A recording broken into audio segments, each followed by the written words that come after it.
Pues David, encantado de tenerte aquí y te lanzo la primera pregunta. ¿Cómo empezaste en el mundo de la escalada? ¿Qué te llevó a ser preparador y entrenador de escalada? Y entre otras cosas, conseguir ese oro olímpico con Alberto Ginés en Tokio 2020. Madre mía, esto son muchas preguntas en una, ¿eh? Es que me has preguntado sobre toda mi vida. Entonces, bueno, voy así por partes. Me llevó, no sé de dónde sacó la afición por la escalada, porque en mi familia nadie era deportista. Yo soy hijo mayor y nadie ni escalaba ni hacía deporte, pero bueno, me dio por hacer atletismo al principio y me dio mucho por conectarme mucho con la montaña cuando tenía, no sé, 12, 14 años. Y en esas empecé a conectar con la nueva época de la escalada, que era el inicio de la escalada libre, año 85, 84. Y a partir de ahí me aficioné. Y primero empecé como escalador durante muchos años. Bueno, de hecho he escalado bastante asiduamente hasta hace 5 años o así. Y después, ya cuando acabé la carrera, cuando la empezaba a acabar, me empecé a decantar, además de practicante, como entrenador. Paralelamente, también desde los 16 años, el tema de ser entrenador, no sé tampoco de dónde me ha venido, pero empecé a entrenar a atletas también, niños, niñas, y desde los 16 años que entreno a gente. Ajá. ¿Y qué te llevó a ser preparador de Alberto? Alberto me vino a ver su padre en el camping de Rodellar cuando Alberto tenía 11 años, Ujú. diría que 11 sí, en 2013, a ver si le podía entrenar, porque yo ya había entrenado a otros deportistas y en esa época entrenaba a mis hijos que tienen muy parecida la edad de Alberto Ajá. y empezamos así con un acuerdo en agosto de 2013. Ok. Hoy en día vemos muchos tutoriales, libros, podcasts, etcétera, de cómo ser mejor escalador, cómo avanzar de grado, pero en resumidas cuentas, ¿qué dirías que es la clave para ser un buen escalador? ¿Es fusión de cabeza y físico? ¿Hay que tener más fuerza mental que física? ¿Qué crees que es la clave de ser un buen escalador? Hombre, yo soy un escalador echado chapado a la antigua, entonces lo que a mí me gusta es o sea, el concepto ser escalador o ser escaladora para mí engloba muchas cosas, desde el respeto al medio ambiente, haber pasado por equipar alguna vez alguna vía, obviamente tener una ética determinada, tanto a la hora de afrontar vías ensayadas como vías a vista, también, ¿no? Todo lo que hace referencia a la competición, entonces digamos que abarcan muchos, muchos, muchos, muchos aspectos. Ajá. Esta entrevista la va a escuchar mucha gente que no conoce la escalada. ¿Podrías explicar brevemente por qué se escala mejor en condiciones de frío que de calor? Bueno, al final es bastante sencillo pensar que la piel, si no suda tanto, tiene un tacto, se adhiere mejor a la roca o a las presas que si está con un tacto húmedo, mojado o con una temperatura más alta. Entonces, por cierto, no te he contestado antes sobre el tema de, me he dejado algo en el tintero. Me has preguntado antes sobre, Sí, la me has fusión preguntado. de cabeza y físico que... Eso, exacto, perdón, que me lo he olvidado. Oh, Obviamente, yo pienso que el principal factor que marca la diferencia son las horas de escalada que lleva una persona. Cuanto más, igual que un pianista está demostrado que cuantas más horas lleva tocando, pues suele ser mejor. Pues sí. yo también pienso en este sentido que el que más horas o la que más horas lleva escalando suele aumentar mucho de nivel. Y en estas más horas se implica un poco todo. A veces hay un 90% de cabeza y un 10% de físico técnico y otras veces en función de cada situación. Pero yo le doy mucha importancia a la cabeza, más que a lo que es puramente cabeza y técnica más que físico. Ok, sí, por este programa hemos entrevistado a los mejores casi que corredores de España y alpinistas como Alex Chicón, y para llegar a ese nivel de exigencia y nivel deportivo, la combinación perfecta es, pues yo qué sé, físicamente estar muy bien, pero también la cabeza tiene que estar amueblada, porque si no, no sería capaz de llegar a ese nivel con lo que llegan estos atletas. Sí, especialmente en alto, alto, alto nivel, como Juegos Olímpicos, Campeonatos del Mundo. Yo creo que todo el mundo llega a tope de todo y Sí. yo pienso que marca la diferencia allí el que es capaz de ser más fuerte psicológicamente y soportar la presión o ser capaz de despresionarse. Cada uno encontrará sus estrategias, ¿no? Sí, sí, sí, sí. Está claro que sí. Hay gente que se estanca o que se queda estancada en un grado y le cuesta muchísimo avanzar una vocal. ¿Qué dirías que está haciendo mal y cómo podría mejorar? Bueno, para empezar, aunque es triste, pero todos tenemos un límite. Es verdad que a veces nos quedamos ahí, igual que con los corredores, las nadadoras. pero en todo caso, si abarcas la escalada desde un punto de vista genérico, incidiendo más en los puntos débiles y potenciando, sin dejar de potenciar los fuertes, pero sobre todo incidiendo en los puntos débiles, suele estancarse una persona mucho más tarde. Te pongo un ejemplo. Si eres capaz de escalar en roca en varias escuelas, el mismo grado, es más fácil que no te estanques que si te dedicas a escalar solo una roca, solo un tipo de roca en una determinada escuela. Y lo mismo, si escalas a vista y vías ensayadas, Sí. es más fácil que no te estanques que si te dedicas solo a trabajar vías. Sí, a lo mejor nos vemos cómodos en vías, yo qué sé, de adherencia, pues todo lo que hacemos son vías de adherencia y no explotamos las vías de física, pues quizás nos vamos a estancar ahí o al revés. Sí, aunque eso, insisto, que eso es la ética del escalador completo o la escaladora completa, pues depende de cada uno la ética que tenga o su planteamiento. Pero para mí, para ser un escalador propiamente, hay que ser polivalente, hay que ser de escalar, si es deportiva, pues deportiva en todo tipo de roca, granito, Sí, sí, desplomes, sí, sí. chorreras, conglomerado. Sí, está claro que sí. Alguien que esté empezando y esté bloqueado porque haya sufrido alguna caída fea o tuvo un mal asegurador en el primer día, ¿cómo puede cogerle el gusto poco a poco otra vez a ponerse el arnés? Hombre, las malas caídas, lo de que alguien asegure mal, bueno, lo que está muy bien, cuando uno se inicia la escalada, dentro de estas cosas que te he dicho, es muy importante el tema asegurar. Y asegurar significa asegurar caídas, porque hay gente que asegura, pero asegura pocas caídas.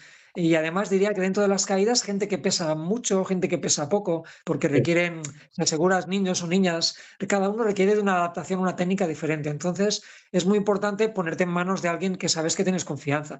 Y si una vez has tenido una mala experiencia, no te voy a engañar, el tema cuesta. Te puedes salir de eso porque todos hemos tenido alguna mala experiencia, pero claro, no es lo mismo caerte de 20 metros y romperte una pierna que sí, sí. pegarte un susto en una caída, no sé, pues de 5 metros, y bajar un poco más de la cuenta, ¿no? Entonces, estas se pueden remontar. Al final es poco a poco. Es como cuando yo creo que si conduces y tienes un accidente, primero oyes el ruido, no te lo quitas de la cabeza, pero después poco a poco lo vas superando y al final la confianza y la autoconfianza también ayudan mucho en este sentido. Sí, sí, sí, que al final poco a poco podremos vencer el miedo ese que nos entró en la caída. Y, Seguro. y sobre todo eso que tú dijiste, ¿no? Que al adentrarnos en este deporte para no sufrir una caída o para no estar mal asegurados, pues siempre contar con un profesional o alguien preparado, ¿no? Porque nuestro colega nos invita a escalar, si vemos que no vamos a estar seguros con él, pues es mejor empezar con un profesional y así nos ahorramos estos sustos. Claro, sí, sí, porque antes, como no estaban los rocódromos, hablo de los años 80, pero todos los que nos llevaban a escalar, el amigo o el señor más mayor que tú, el joven más mayor que te llevaba, sabía mucho, entonces te lo transmitía. Y tú Sí, has hecho lo mismo pues yo he hecho lo mismo con Alberto, con mis hijos, con la gente que he tenido. Pero ahora hay mucha gente que se inicia en el rocódromo y las dos personas que se conocen y son amigos se van a la roca sin nadie que les haya asesorado, que eso es completamente diferente. sí, Entonces, sí. requiere de un diálogo muy diferente con todo, con la técnica gestual, con la técnica de aseguramiento, con la técnica de autoaseguramiento, con todo en general. Sí, sí, es igual que el trail, no es lo mismo correr en la cinta que salir al campo, ¿no? Va a haber múltiples factores que van a marcar la Claro, diferencia. claro, o asfalto O o montaña. correr un trail. Sí, sí. Sí, sí, sí.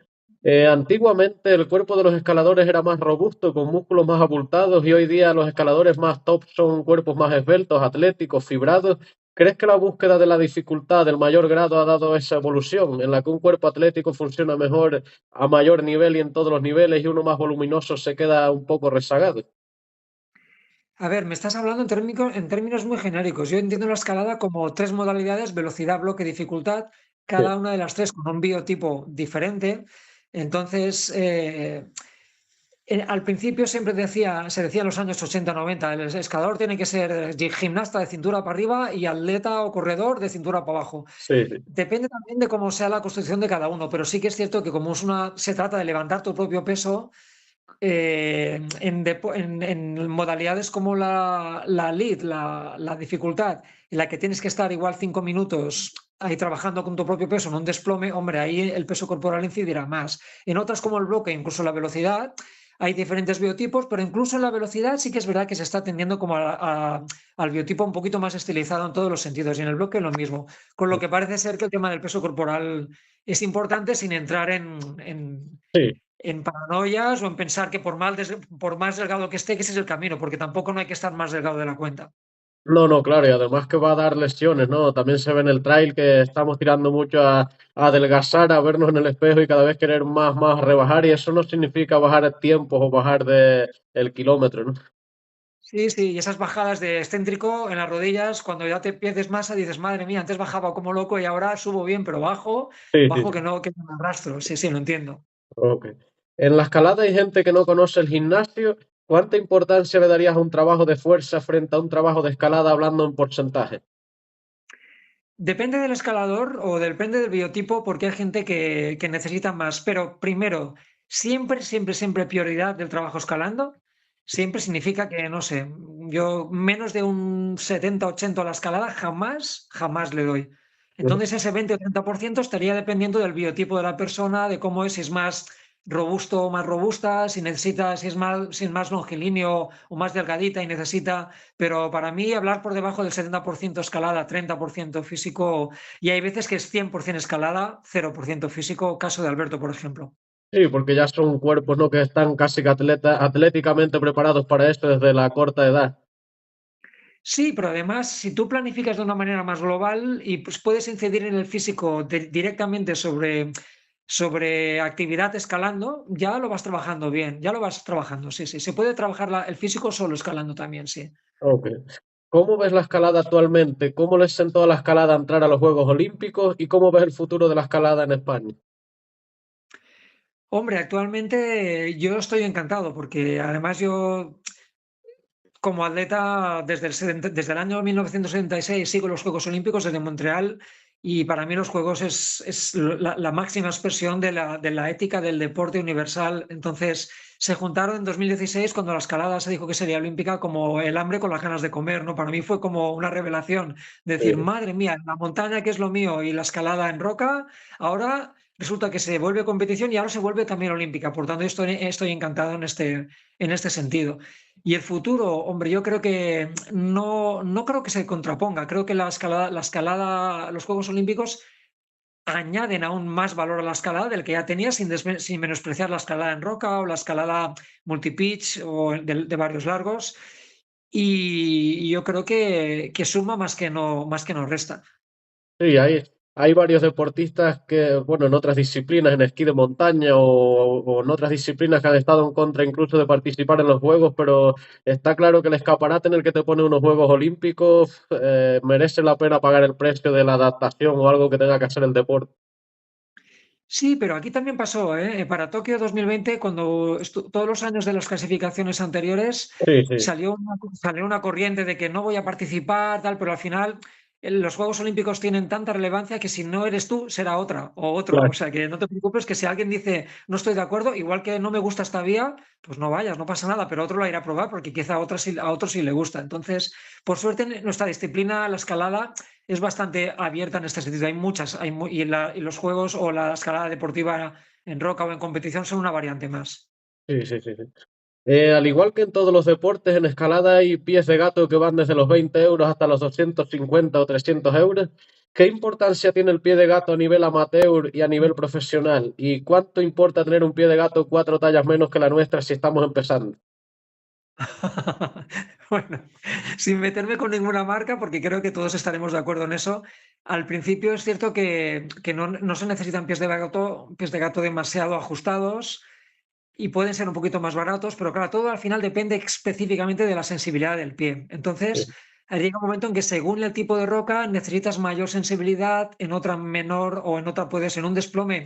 Sí que es verdad que puede haber un momento en el que, o un talón muy específico, pero también con la edad suele pasar que te das cuenta que no hace falta llevar entonces ya tan ajustado. Cuando pasas de los 30 te das cuenta que haces casi lo mismo con un gato cada vez un poquito más cómodo, aunque sea igual de técnico, y suele ser yo, al menos en mi experiencia, una evolución de decir, primero parece que no puedes escalar si no son 4 tallas menos, Sí, pero sí. después te das cuenta de que hay que encontrar un poco el equilibrio, ¿no? ¿Un escalador de primer nivel rinde en igual grado dentro de rocódromo que en pared? Bueno, primero es que habría que definir qué es un escalador de primer nivel, y si me estás hablando de un velocista, de una persona de bloque, me entiendo que estás hablando de cuerda, de Estoy dificultad. hablando de cuerdas, sí, sí. Muy bien. La dificultad, claro, es que puede haber una persona que rinda muy, muy, muy, muy bien en rocódromo y que ni siquiera lo hayamos podido ver en roca, aunque posiblemente pensemos que puede rodar, puede hacerlo muy bien. Tenemos unos cuantos japoneses que prácticamente no los hemos visto nunca escalar en roca y se puede intuir que quizá lo hicieran muy bien, pero no lo sabemos.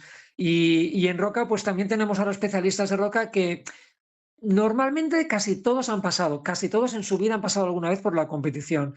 Pero bueno, yo pienso que es perfectamente compatible el alto nivel en roca con el más alto nivel en competición. Ok. ¿Cómo se prepara alguien para competir en unas Olimpiadas? Es decir, ¿es puro rocódromo y gimnasio o también le hace falta el entreno en pared para llegar a la competición? Aunque ¿En ya, pared te refieres en roca? sí, ya casi como la contestaste con lo que dijiste ahora, pero un tipo Bueno, Alberto Ginés le sentará bien también entrenar en pared antes de unos juegos. bueno, primero hay que tener tiempo. Los primeros juegos que tuvimos en Tokio eran tres modalidades y no teníamos tiempo material de hacer roca, solo al final de año un poco. En París fueron dos modalidades, pero muy exigentes, dos circuitos paralelos de Copa del Mundo, bloque, dificultad, y no dejaban demasiado espacio, pero con la segregación de las tres modalidades, ahora por fin tenemos espacio para poder planificar y complementar con el entrenamiento para roca, también el entrenamiento para los juegos y para las competiciones. Y estamos súper contentos de eso porque era un activo que teníamos ahí que nos llamaba, pero al que no podíamos ir porque es que no había tiempo material de poder hacerlo. Ok. ¿Qué se siente al haber hecho una vía como la que hizo Alberto Ginés el otro día hace 24 años y que hoy en día se la vuelva a repetir un joven talento como él? Hombre, se siente para mí mucha alegría, porque piensa que hace 24 años te miran como un loco, abres esas vías y todo el mundo como diciendo, a este a este, porque las vías estas las abrimos mi hermano y yo, mi hermano Israel y yo, algunas son más mías, otras son más suyas, pero parecían que nos veían como locos, como diciendo, esos se han encerrado ahí en ese sector, han equipado todo y ahí ha quedado y nadie va. Pero con los años resulta que te das cuenta que, y el otro día cuando fuimos con Alberto, ostras, coincidimos igual 12 personas allí y yo estaba encantado, pensé, madre mía, entonces parece que al final funcionó, ¿no? El equipar ese sector, que fuera todo natural, no picar ningún canto, nada, dejar que todo siguiera su evolución y bueno, con el tiempo, aún quedan tres proyectos por hacer, pero con el tiempo al final, aunque pasen los años, te das cuenta que el futuro está pues en no tallar cantos, en intentar mantener la calma y si no se hacen ya se harán Sí, y sí. bueno, al final, y si encima cuando después de eso lo hace un escalador que entrenas tú y que es casi como tu hijo deportivamente hablando, ostras, pues la verdad es que es una satisfacción muy grande, ¿no? Parece que ya hace 24 años eras como un visionario, ¿no? Que creías que esto se iba a poder hacer y se hizo. Eh, Bueno, parece que éramos, pero durante mucho tiempo esas vías estuvieron con telarañas solo para locos que estuvieran allí como diciendo, pero bueno, parece que sí. Pero yo no creo o sea, al final no tenemos una bola de cristal, ni la teníamos, sí, sí. pero bueno, parecía que tenía sentido equipar vías de muy alto nivel si realmente sabías dónde poner los seguros para que después se pudieran hacer en el futuro. ¿Has tenido o tienes el placer de entrenar a un campeón olímpico como es Alberto? ¿Cómo fue el proceso y cómo es trabajar con él? El proceso fue un proceso de primero fue yo fui el único que apostaba porque hablaba incluso con su familia y me decían, no, no, yo decía, sí, sí, Alberto, es posible que se clasifique para los Juegos, estábamos hablando de 2017. En 2018 ya dije, seguro que yo creo, bueno, seguro no, pero tenemos bastantes opciones de podernos clasificar. Y ahí se fue como haciendo cada vez el círculo más extenso, ¿no? De decir, primero la familia confió, después el entorno de los amigos de Alberto confió, después la Federación Española confió y ya cuando nos clasificamos, y eso ya como se expansió, como diciendo, va, pero en principio fue un círculo muy pequeño en el que muy pocos, al principio era yo solo, pero muy pocos íbamos creyendo, pero los indicadores que íbamos consiguiendo estaban en la línea que yo tenía muy clara que debía ser. Es decir, si es capaz de hacer este camino y se van marcando los indicadores, yo creo que tenemos opciones de clasificarnos. Y una vez ya dentro, pues hacia las finales, yo creía que teníamos opciones de llegar a la final, que era nuestro Ok. objetivo en Tokio. Ujú. Me quedan dos preguntas, David, y ya acabamos. Soy de Canarias y tenemos un clima estupendo para practicar la escalada y hay varios escaladores y vías que tienen un gran grado. ¿Qué les falta para dar el salto y que vengan escaladores de la talla de Alberto, Ondra y compañía a nuestra pared? Hombre, yo he tenido la oportunidad de escalar en Canarias, sobre todo me acuerdo en Arico, y aunque sé que ahora ha explotado, que tenéis muchas cosas, yo siempre, la verdad es que estoy un poco desatado del tema de la roca y más en Canarias, no sé si tenéis activos, Pero, por ejemplo, en Mallorca, al final, por poner un ejemplo, cuando hay un colectivo que se echa al trabajo, porque el trabajo de equipar es muy duro, el trabajo de ser, y además muchas veces la gente suele equipar vías para él mismo, y Sí. eso, claro, tiene un límite, pero claro, cuando realmente quieres que venga gente muy fuerte, tienes que ya no pensar en tu grado, porque a veces están más fuertes que tú, pues igual que hicimos nosotros en Montserrat, decir, vamos a equipar, pero al final que venga la gente significa contactos, promoción, que venga alguien y diga, "Ah, pues está muy bien, está muy chulo, vale la pena", y sobre todo un trabajo bien hecho, como diría, impecable de rutas, bien equipadas, los seguros bien emplazados, no sé, creo que rutas de alta calidad, yo creo que es lo que más atrae el alto nivel. Ok. Y la última pregunta, David, ¿cómo va el proceso de los siguientes Juegos Olímpicos? ¿Ya están empezando a entrenar de cara a los Juegos o cómo ves los siguientes Juegos? Nosotros el día, no recuerdo si era el día 12 de agosto, empezamos a trabajar el 12 de agosto de 2024 empezamos a trabajar para 2028. Entonces ya hace tiempo que estamos, nos marcamos los indicadores el año pasado de ganar la Copa del Mundo y quedar terceros en el Campeonato del Mundo. Por una presa no pudimos quedar terceros y quedamos cuartos, pero bueno, los indicadores están casi, casi muy ajustados. Este año seguimos con los indicadores, vamos a incluso ser más ambiciosos y intentar revalidar el título de la Copa del Mundo, si puede ser ganando una de las pruebas, ok, y ganar el Campeonato de Europa en Laval. Es que, claro, solo nos sirve eso y es muy fácil que no podamos conseguirlo, pero eso son el 100 sobre 100 sería, ¿no? O sea que digamos que tenemos el camino muy bien marcado y vamos a ver qué desviación tenemos en esa ruta, pero de momento vamos bien. Ok. Pues David, muchas gracias y espero que hayas pasado un buen rato como yo lo he pasado. Sí, de verdad que hablar de manera distendida y poder hablar de generalidades así, para mí es un placer. Muchas gracias. Muchísimas gracias, David, un placer. Igualmente, chao.